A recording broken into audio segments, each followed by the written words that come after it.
And that's when she was like, I just think we're all God.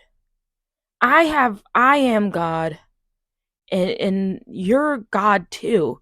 We're all the internal gods. And I was like, oh my gosh. Oh my goodness. Oh, one may ask, how do we get to this point?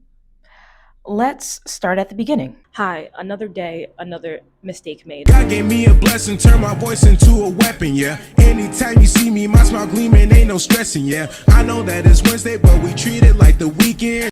My pop-up shop is actually this Saturday, which sucks because there goes my entire weekend schedule because I was going bowling today.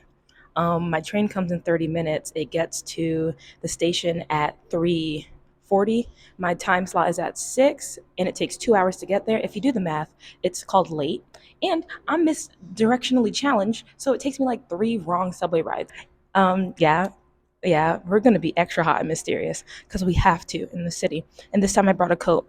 Yeah, I'm sick of being cute and cold. I'm sick of it. I'm sick of it. So I'm not gonna get there early. I'm gonna get there on time, most likely late. So I won't even have time to run around the city and do running around the city stuff. I'm just gonna get straight to business. I didn't even get meet and greet tickets, but I'm gonna show up, show out, show big, represent. I've been watching them since third grade, and I'm a freshman in university. So it's real. Train comes in 20 minutes. I'll meet you there.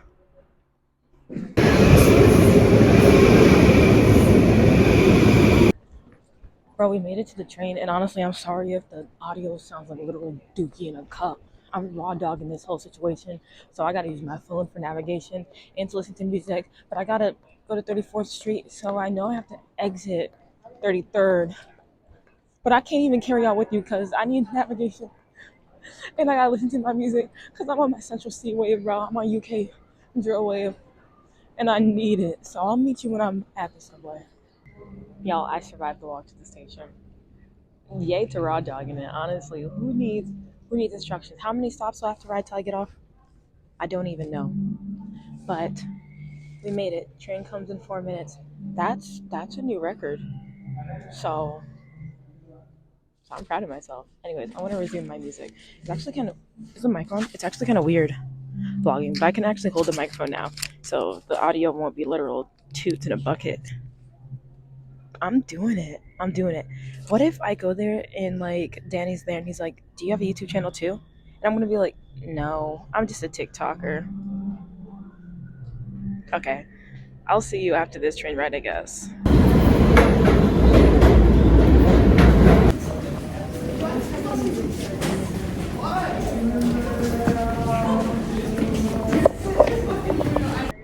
We made it out the station, and now we just have to walk there. But one would say, "Where is there?" And I don't know the answer to that. But I think I'm walking the entire wrong way. Tell me this guy doesn't walk like a GTA character. I went the wrong way, but it's okay because this is the line. Honestly, that kind of sucks. I want to see if I can see the front of it. This is so sad.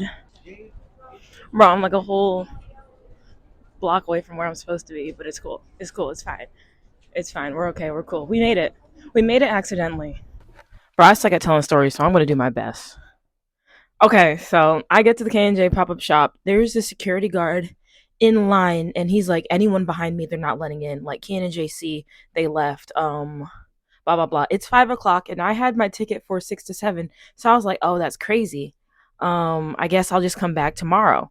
But mind you, I didn't find out. Like he wasn't talking directly to me. This other girl showed up, and he was telling her, and I was just stopping to listen because obviously I'm not going to stand in line. Mistake number one, interacting with her. So we both start walking away. And then she's like, "Oh, hi, I'm so and so," and I'm like, "Hi." She's like, "Yeah, I was here for the K&J pop up. I thought I would get the last time slot and like it would be empty and I would get a chance to meet them." And I was like, "Me too." And we started talking. She's like, "Where are you from?" And I'm like, "Long Island." And then I'm like, "Where are you from?" She's like, "Upstate. I just drove 4 hours for this pop up shop." And I was like, "I just took the train for 2 hours on my way down here to Soho." And she was like, "Oh, that's cool. Blah, blah. You want to just go like find something to do, see if we can like spot them around here?" And I was like, "Sure." I did just spend $20 in 2 hours to get here. Might as well do something. Mistake number two, going with her. And then we're at her car, and I was like, "Yeah, I'm gonna get a free ride to a train station. This is a girl, check. She's my age, check. Like, how bad can it be?" And one would say that I should have clocked the busted window on her car in the heart hanging from her mirror, but I don't know. I just had such trust. And mistake number three, I trusted her. So I think that she's driving me back to the train station after we walked around a little bit. We pass it, and now she gets into deep conversation about herself, and I was like, oh no, oh no, I shouldn't have gotten in this car. Now I'm all now what am I gonna do? I'm in the stranger's car. It's her car. What, I'm gonna start talking mess and then have her like take me and kill me? Absolutely not. So she is talking nonsense, absolute nonsense, and I'm sitting in this car and I'm like, Emma, how did you find yourself in this position? And let me tell you, I know her entire life. She was like selling insurance to me. She works in insurance. It's a pyramid scheme. And she has a fraud wife.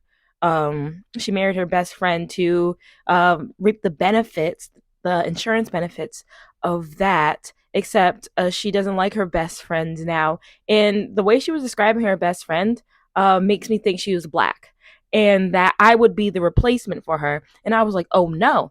And this is further solidified because she's like 000. We keep seeing it on people's license plates. And she's like, that's my angel number. And you know what? Not to say it like this, but I think my guardian angel sent you because my wife, Ty, she's just been annoying me lately. She's out with her boyfriend. She doesn't clean up after herself. And I feel like this is my guardian angel sending signs to let me know that there's other people in the world and that I can talk to other people, and you're a new person that has a new life. I was like, "Oh no." Mistake number 4. And then she FaceTimes. When I tell you she FaceTimed everyone she knows and now they all know me, she FaceTimes her friend and her friend sees me and her friend's like, oh, a tie replacement. And I was like, oh no, no, no, no, no. Now let's get into her randomly saying I really love drugs and telling me her shroom experience, her first time tripping on her 21st birthday, and that's when she was like, I just think we're all God. I am God, and you're God too. We're all the internal gods. And I was like, oh my gosh, oh my goodness, oh my goodness, oh my goodness. I don't know why I didn't think it was coming to that. And she was going in how much she loved drugs. And I was like, oh no, I'm in the car with this. I'm in the car with this. And then she pulls out this $2 bag she was telling me about with just this little glass pipe. I've never seen it before. I've never seen anything like it. And all she tells me is, don't worry, it's not like cocaine or crack or anything. I don't do anything that's not natural. Like, as long as it's a natural drug, I think it's good to go in your body. But if they made it in a lab, I don't do it. But this guy on the street was selling these like scentless like pipes for like $2, and I bought one. Guys, oh my goodness. I'm sitting here thinking, Emma, this is why you don't go into strangers' cars. Out of the thousands of people that you crossed paths with, how did you end up in this car? So she pulls out her scentless pipe and she's like, "You want a hit?" And I was like, "No, thank you." And she's like, "Oh, you're clean. I like that." I was like, oh my goodness, oh my goodness.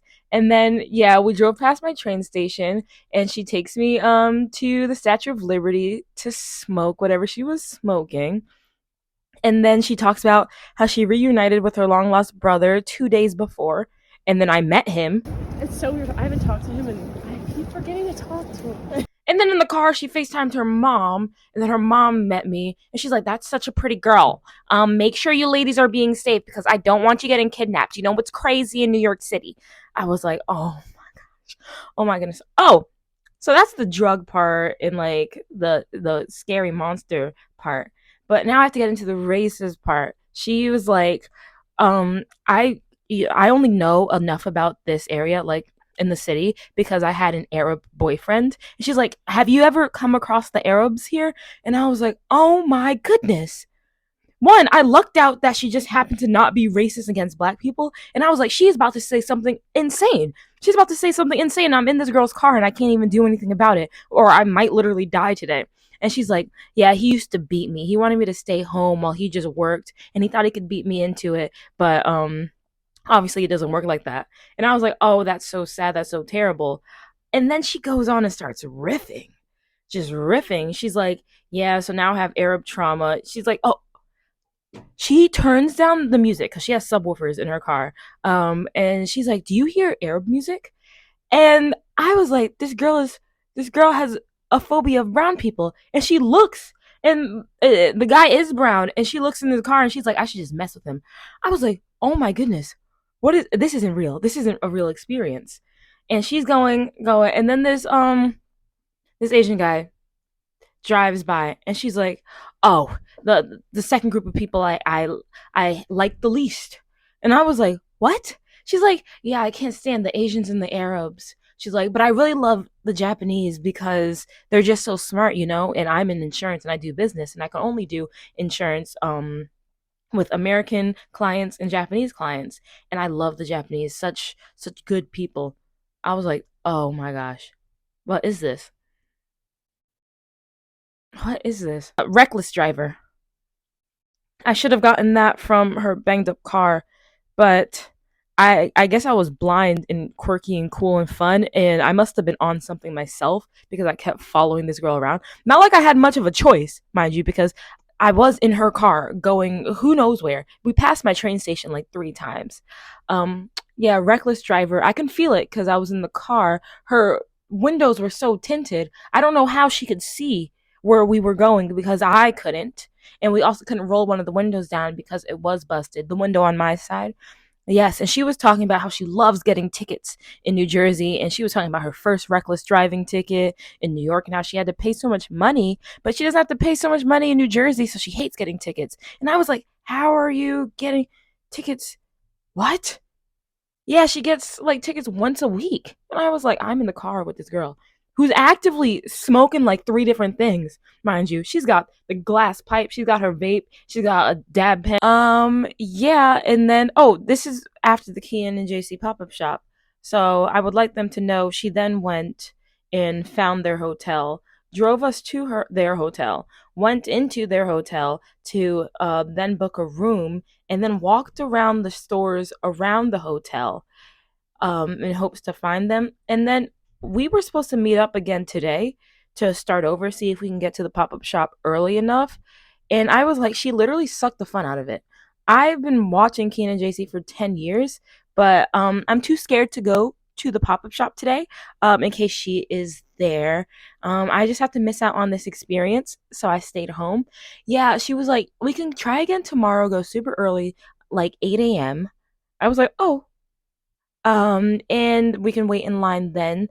She said she's really good at talking to people, and she really is good at talking to people because this is how she convinced me to join her for the day. Because she works in insurance, and she's like, yeah, I talk to people all the time, and boy, oh, is she good at it. She is 100%. She's blocked right now. I just let you know.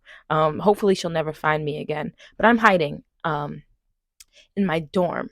But yeah, she was like, and we can try again tomorrow and hopefully just like see them. But if we don't see them, we know where they stay and we could just leave the pop up shop early, stop by their hotel and just wait for them. And I was like, okay, yeah, sure, let's do it. Let's do it. Let's do it. And I had her drive me back to the train because I was like, it's getting late, blah blah blah. I'll text you tomorrow morning, blah blah blah. And then we passed this guy. He's asking for money, and I was like, dang, I don't have any change. And she's like, me neither. I don't have any change to him. And I was like, that sucks. And then we drive past him. Mind you, I kept recordings. I kept recording because I thought I was gonna die. So I was recording clips and clips, and I got this. I recorded this, and she's like, she said, I could just play the clip, actually. But the thing is, like, imagine, like, if it got that bad to the point where you had to be a beggar. Like, you wouldn't do, he's not going to do anything else besides beg. I don't have respect for that. There's too many just people who are just existing, you know? And just, like, taking up air and oxygen in space. And I was like, how lucky am I that this crazy lady, this crazy young girl, she was 21. I happen to be one of the minorities she tolerates. Oh, that could have gone so downhill. But she apparently just hates poor people. What else? She hates poor people, religious people, Asian people, Arabs separately from Asians separate, she made clear. And that's really it. And she hates, like, I don't know. I don't know. I don't know. But I think she was gonna peel my skin off and sell it. It was very much a get out type situation, I think, because I think she was trying to make me her wife. Because, and you would be like, Emma, what? The way she kept talking about her best friend who is her wife, if you were there, it really sounded like she was looking to replace her, and that I was going to be the replacement. And I was like, oh no, oh no, no, no, no, no. Yeah, and then we drove around a little longer to find Kian and JC. I would like, this is a message to Kian and JC. I love you guys so much, but I love you guys so much to the point I almost got kidnapped and killed. And I would do it again. Me getting in strangers' cars, it's not beneath me, but it was just a funky experience, and that's why I had to miss your pop up shop today, because I was too scared to go back, because I think one of your fans um is going to try to kill me. But I love y'all. Hugs and kisses. I hope you guys are enjoying your stay in New York. So sad I couldn't be there.